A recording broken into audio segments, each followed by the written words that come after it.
Hello weebs and welcome back to another video. So I get asked this question a lot, so I just thought why not make a video, explain exactly what I do and why I do it, and then maybe that will just give you some information and help you make a decision if you're not sure which ones to go with. So do you grade your Weiss cards with PSA or Beckett?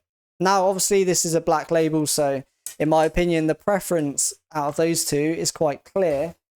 But with that said, I graded both of these cards myself.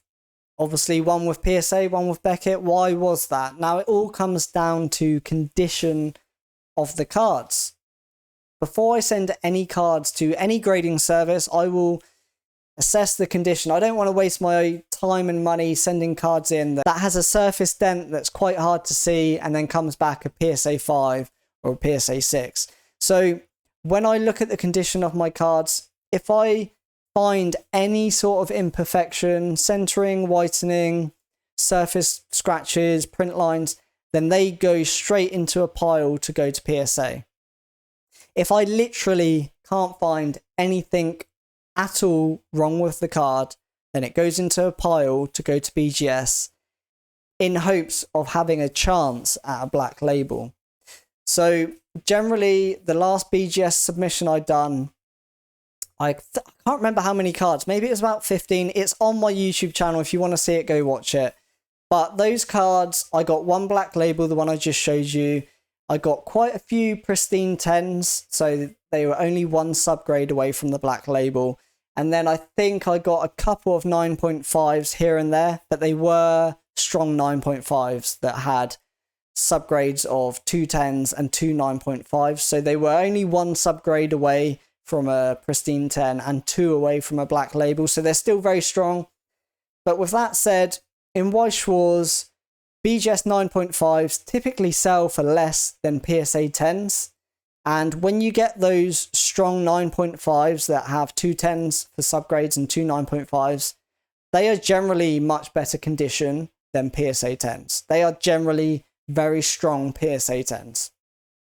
So in my opinion, when I send cards to Beckett, I am going for the pristine 10 or the black label.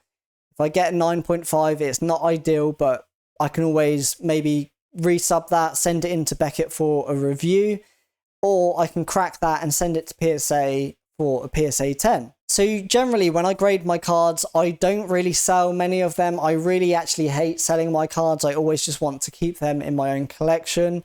But it's still nice to know that you've got the maximum amount of value for the card that you have. Even if the 9.5 is much better condition than the average PSA 10, if PSA 10 holds the value, then I'm happy just to send it off and get the PSA 10 instead. So if PSA 10 holds more value despite the condition generally on average being slightly lower, I'm still happy to crack that 9.5 and send it to PSA and get the 10. In my opinion, I prefer the whole numbers. I don't like the 0.5. So even if the 9.5 and the 10 were worth the same amount, I think personally my preference would be the PSA 10 in that situation.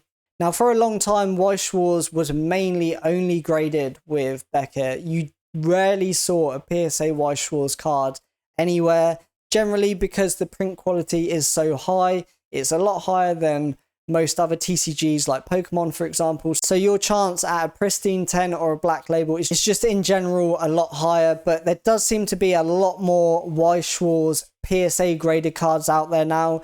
I would say it's potentially even a 50-50 split at this point. So there definitely seems to be a market for it. So I wouldn't make a decision that, oh, most people use Beckett, so let's just use Beckett. I would say at this moment in time, it's probably fairly even. So with that said, I would just recommend basing it on the condition of the card you are about to send off. Now, if you have your own preference, you might only like PSA, in which case it's obvious, just send it to PSA if that's your preferred choice. If you have a preference on how their labels look, go with the one you want the most. But if you're looking for value, that's my advice for you. So I hope that information helps. If it did, please hit the like button and let me know in the comments. And if you're not subscribed, please consider subscribing to the channel. As always, thanks for watching and I'll see you in the next video.